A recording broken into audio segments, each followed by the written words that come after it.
Bom dia a todos! O tema do nosso trabalho é sobre a mutação no gene EGFR em câncer de pulmão. Os componentes do grupo são Amanda Nunes, Carla dos Santos, Rebeca Portera e Stephanie Tiger, todas alunas de Biomedicina do Centro Universitário São Camilo.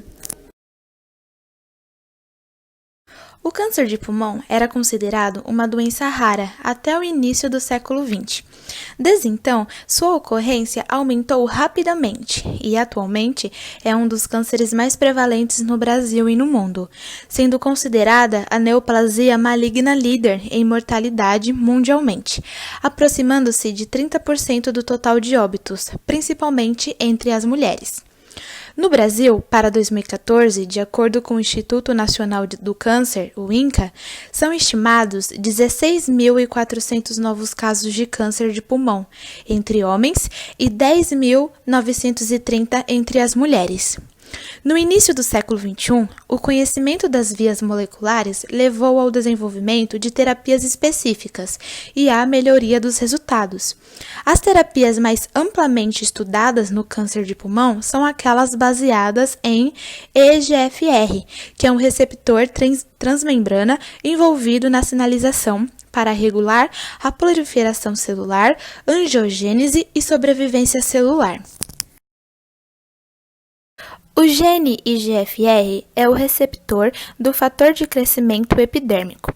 Desempenha um papel importante nos processos de proliferação, sobrevivência e invasão celular. Esse gene está presente em todas as nossas células, envolvido no funcionamento normal do nosso corpo, sendo responsável pelo estímulo para o crescimento e desenvolvimento das células. Expresso em diferentes tipos de tumor, a mutação desse gene é somática, ou seja, ocorre durante a replicação do DNA, antes da divisão mitótica, afetando assim as células subsequentes. Está relacionado com o aumento da sua ação no tumor e, consequente, piora da doença, como ocorre no câncer de pulmão de células não pequenas. Algumas mutações no gene EGFR fazem com que esse receptor se torne muito mais ativo do que o normal, levando as células cancerosas a se proliferarem muito rapidamente e invadirem o tecido saudável e formar metástase.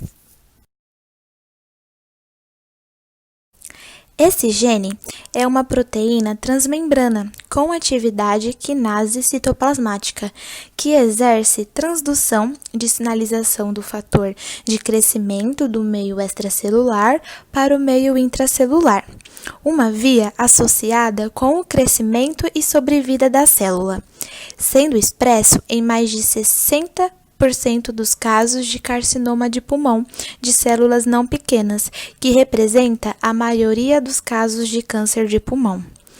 O adenocarcinoma é o tipo histológico mais frequente que ocorre.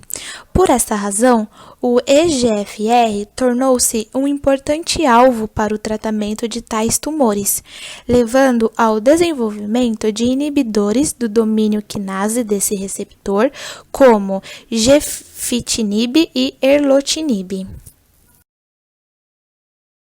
Dentre os mecanismos que levam ao aumento da atividade proliferativa, da capacidade de invasão, da angiogênese e da resistência à quimioterapia e à radioterapia, estão a estimulação parácrina e autócrina no microambiente tumoral por meio do aumento da produção de ligandes, principalmente EGF e TGF-alfa, da superexpressão de moléculas de EGFR na membrana de células tumorais e de mutações ativadoras do gene EGFR, todos os quais afetam suas vias de transdução de sinais.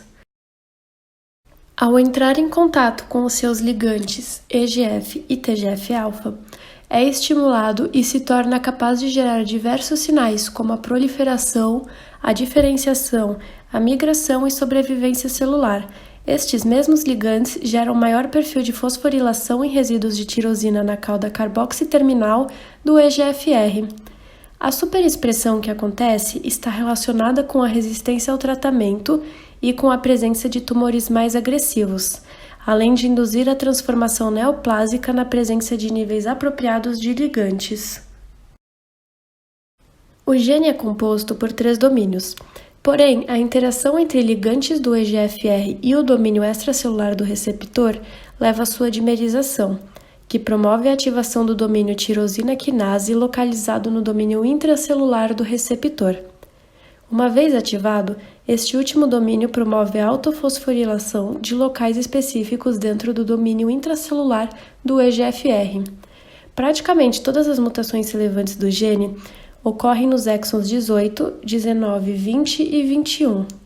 As principais alterações, com cerca de 90% descritas na literatura, são a substituição de leucina por arginina no códon 858 do exon 21 e as deleções no exon 19 que usualmente envolvem os códons de 746 ao 750.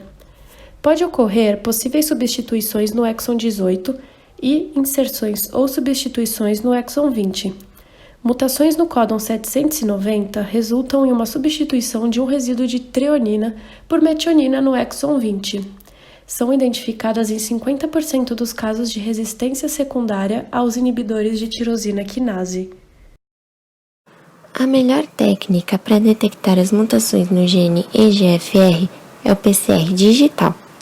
É utilizada uma biópsia líquida para análise, por exemplo, da mutação T790M, localizado no exon 20 do gene, e será avaliado o DNA tumoral circulante no sangue do paciente e, portanto, oferece uma alternativa minimamente invasiva para a pesquisa dessa alteração genética do tumor. A reação em cadeia da polimerase digital, DPCR, é uma evolução das técnicas de PCR convencional que permite a quantificação absoluta altamente sensível de ácidos nucleicos presentes em uma amostra.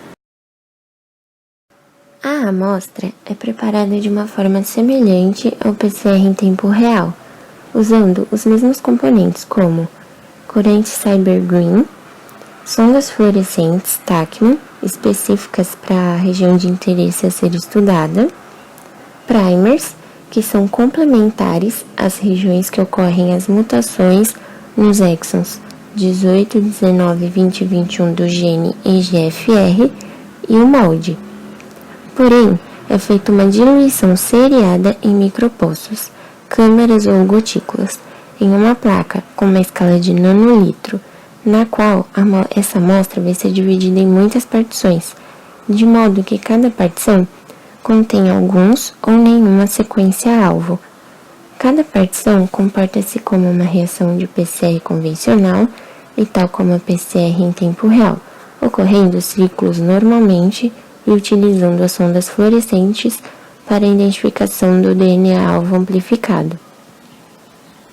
Ao final, essas partições podem então ser prontamente analisadas após a amplificação para determinar se contém ou não a sequência-alvo de interesse. As amostras contendo gene mutado amplificado são consideradas positivas, por serem capazes de permitirem a detecção de sinais de fluorescência ao final dos ciclos de PCR, onde atingimos o pico. E as que não têm produto, portanto, detectam pouca ou nenhuma fluorescência, são consideradas negativas. A proporção de positivos para negativos em cada amostra é a base da quantificação relativa da mesma em relação a uma região controle do DNA, pois ao contrário da qPCR, a PCR digital não depende do número de ciclos de amplificação para determinar a quantidade inicial de ácido nucleico. Dessa forma, conseguindo transformar sinais analógicos exponenciais obtidos por PCR convencional em sinais digitais, permitindo a análise estática do produto.